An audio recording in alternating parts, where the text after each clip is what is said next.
সময় দেখা যায় যে এরকম একটা পরিস্থিতি হয়, সেটা হচ্ছে এমন যে আপনার কোনো নিকট আত্মীয় বা খুব কাছের বন্ধু বা আত্মীয় স্বজন এসে বলল যে আহ, আপনার কাছ থেকে আপনার বিকাশ অ্যাকাউন্ট অথবা আপনার ব্যাংকের অ্যাকাউন্ট চাইছে।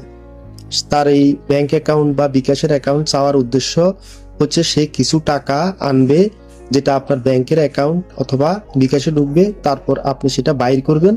টাকাটা দেখা যায় যে ক্যাশ করে আপনি তাকে দিয়ে দেওয়ার জন্য বলা হবে। সেক্ষেত্রে তার উদ্দেশ্য সৎ হলে যদি কোনো ঝামেলা না থাকে তাহলে তো কোনো সমস্যা নাই। কিন্তু অনেক সময় দেখা যায় যে টাকাটা প্রতারণামূলকভাবে অন্য কারো কাছ থেকে সে রিসিভ করেছে।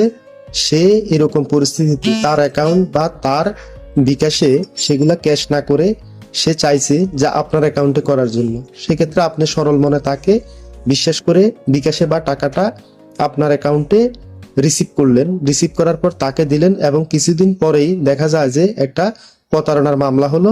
সেই মামলা সম্পর্কে আপনি কিছুই জানেন না, হঠাৎ করে দেখা যায় যে আপনার কাছে সমন আসলো অথবা ওয়ারেন্ট হলো।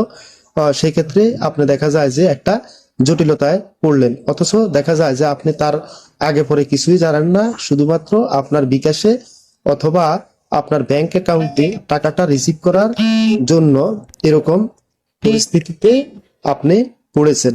সেক্ষেত্রে আমার উপদেশ হলো আপনার কাছের আত্মীয় বা বন্ধু বান্ধব যেই আপনাকে আপনার অ্যাকাউন্ট চাইবে, বিকাশ হোক বা আপনার ব্যাংক অ্যাকাউন্ট, সেক্ষেত্রে আপনি বিষয়টা ভালোভাবে যাচাই বাছাই করে তারপরে তাকে অ্যাকাউন্ট নাম্বার দিবেন। এছাড়া যদি কোনো প্রকার সন্দেহ হয় সেক্ষেত্রে আপনার বিকাশ অ্যাকাউন্ট বা ব্যাংক অ্যাকাউন্ট তাকে না দেওয়াই ভালো এবং এইভাবে টাকাটা রিসিভ না করাটাই ভালো। সেক্ষেত্রে যদি সন্দেহ হয় তাহলে সন্দেহপূর্ণ বা সন্দেহপূর্ণভাবে টাকা রিসিভ করার কারণে হয়তো আপনি মামলা মোকদ্দমায় পড়তে পারেন।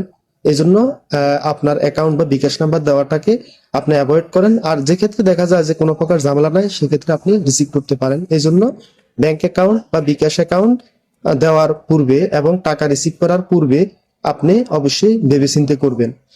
এই পর্যন্তই, সবাই ভালো থাকবেন। নেক্সট কোনো ভিডিওতে কথা হবে নেক্সট কোনো বিষয় নিয়ে। সে পর্যন্ত সবাই ভালো থাকবেন। আল্লাহ হাফেজ।